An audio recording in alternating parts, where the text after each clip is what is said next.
Just move that up a little bit.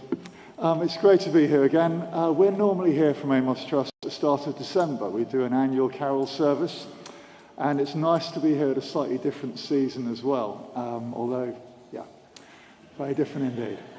Amos Trust is a small creative human rights organisation, and we've been associated with St James for many years. Indeed, we did a pilgrimage to Palestine with St James about 10 years ago, something like that.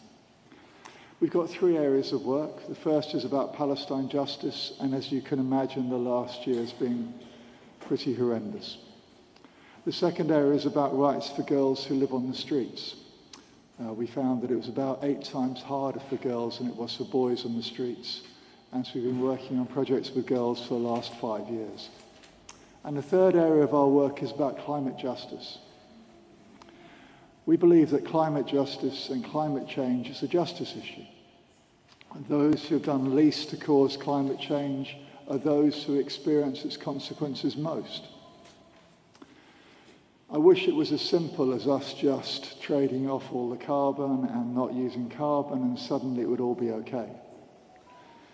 What we see and our experience is that it is about carbon, but it's also about global politics, about individualism, and about self-interest time and time again.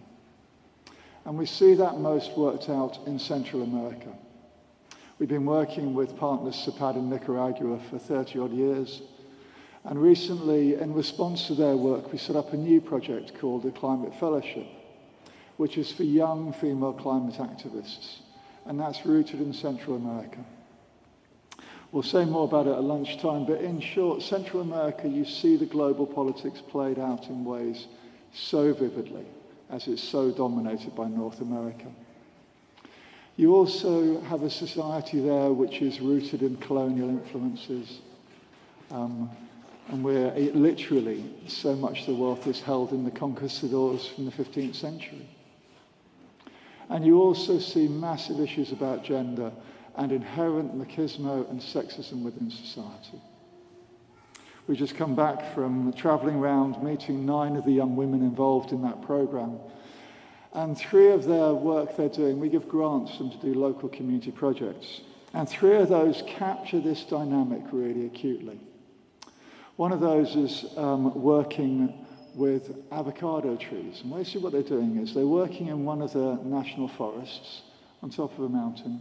And basically, water is created in the tropics by having forests. You create many climates, and that's how communities have water. So when you get rid of the trees, you not only get rid of oxygen, but you stop local rainfall and you destroy the microclimates.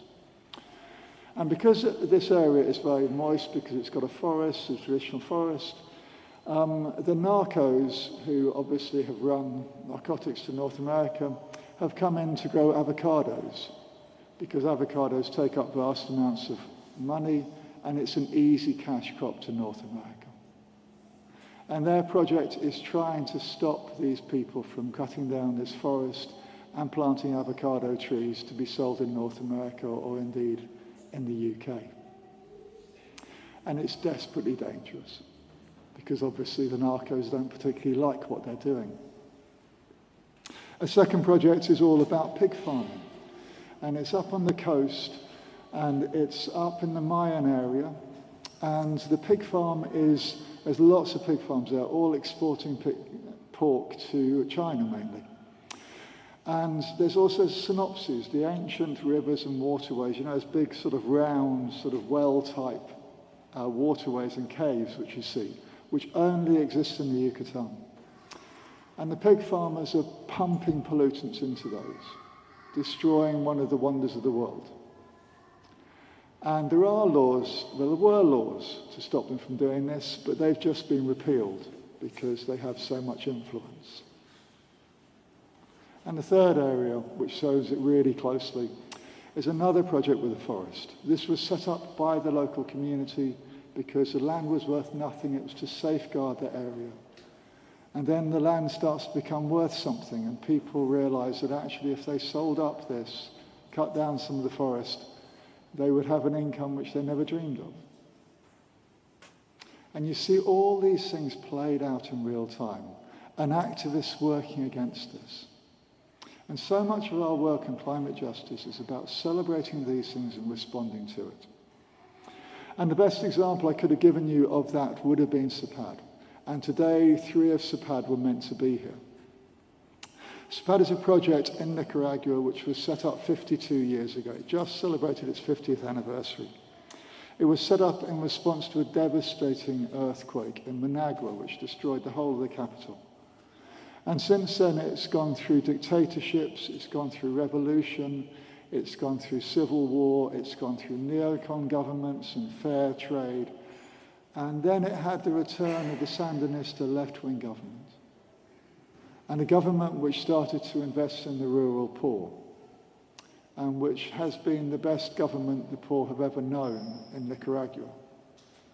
And yet it's also a government which has started to clamp down on civil society and any distrust. Within that, what SEPAD have consistently do is work for the poor. They started off responding to an earthquake, then they moved into rural areas because they realized there was massive infant mortality. There was no education. People were reliant on crops which were often failing.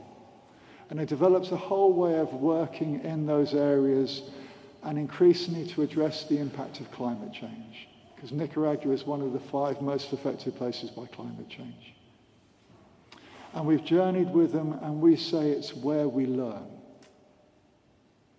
And it's where we've consistently learned. It comes from an old Sandinista expression about the threat of a good idea.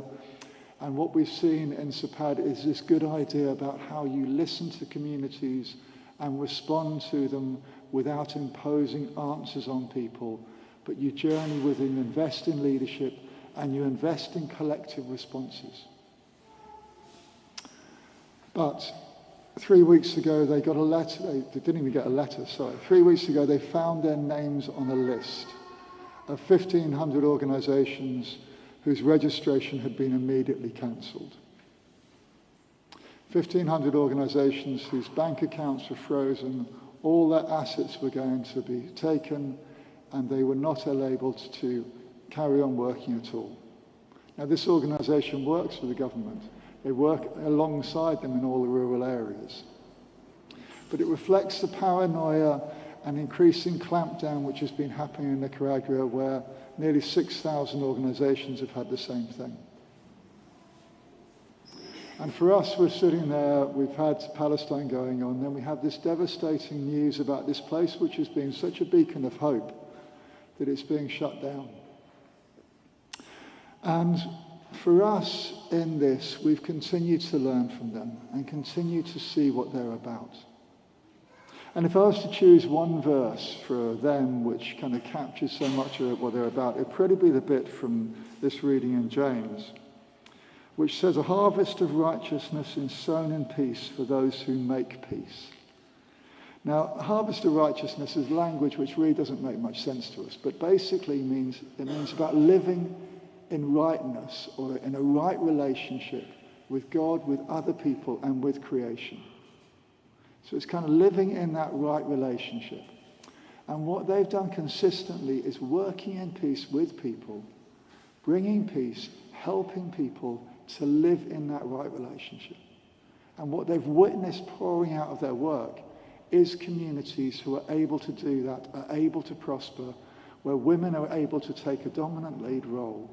And they're living in that way of being at peace with their creation and being able to further their opportunities and stop being the desperate poverty which dominated them.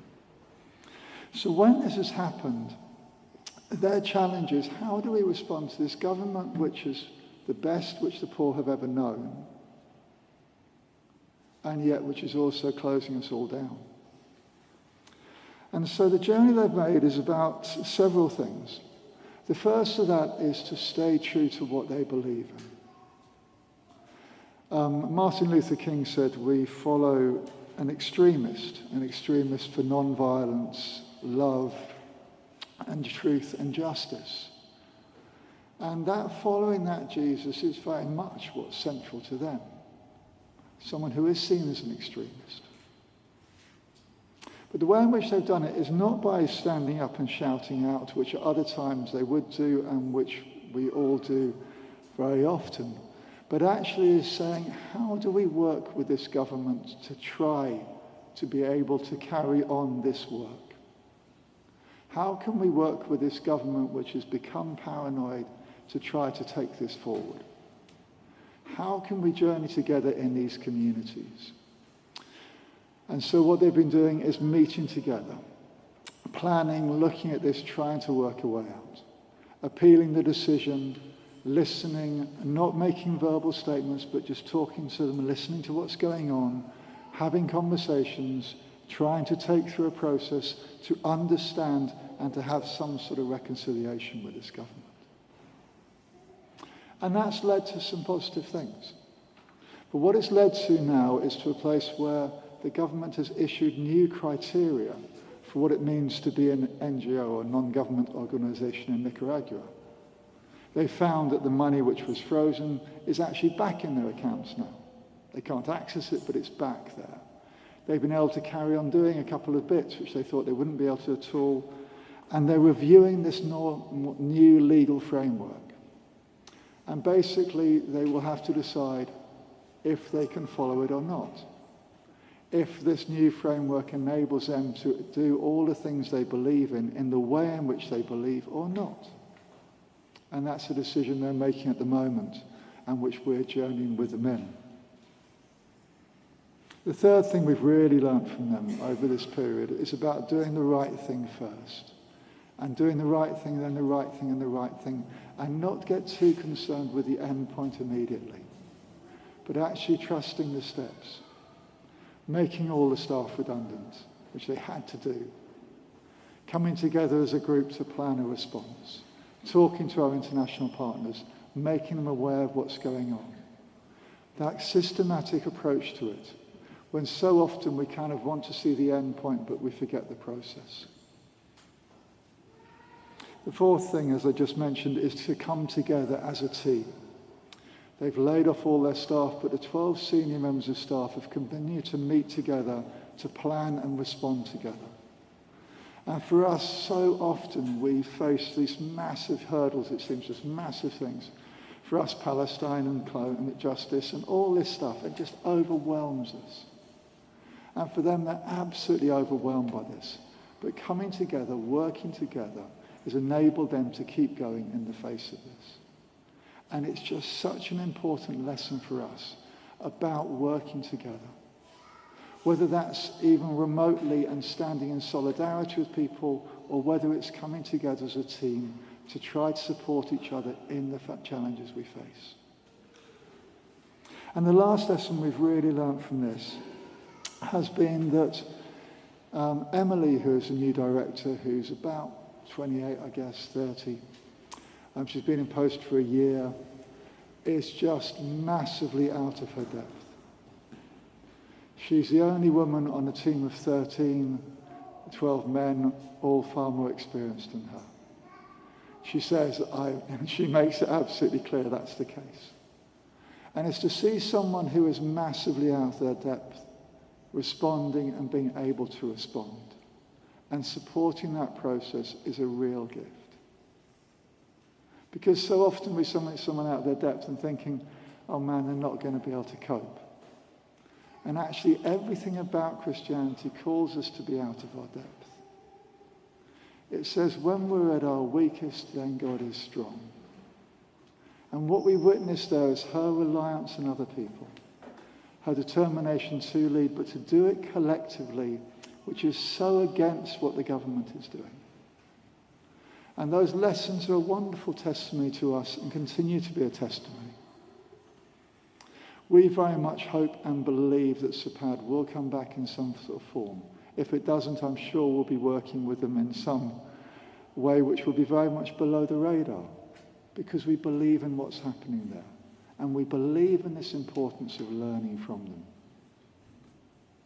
I want to finish by some words from what's called the Campesina Mass, or the Peasants' Mass. The Peasants' Mass was written as part of the revolution by the Sandinistas years ago. And it got banned by the Catholic Church immediately, and all this stuff. I think it's been it's been accepted now, I think, under new Pope. But this is the entrance song, and it goes like this. You are the God of the poor, the humble and simple God, the God who sweats in the street, the God with a weathered face. That is why I follow you like my people follow you, because you are the labourer God, the worker Christ. And for us, what we see there and we experience is that worker God who rolls his sleeves up, comes in and lives beside us, trying to work out how to move forward in seemingly overwhelming situations.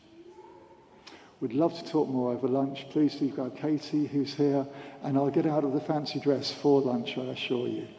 Thank you very much.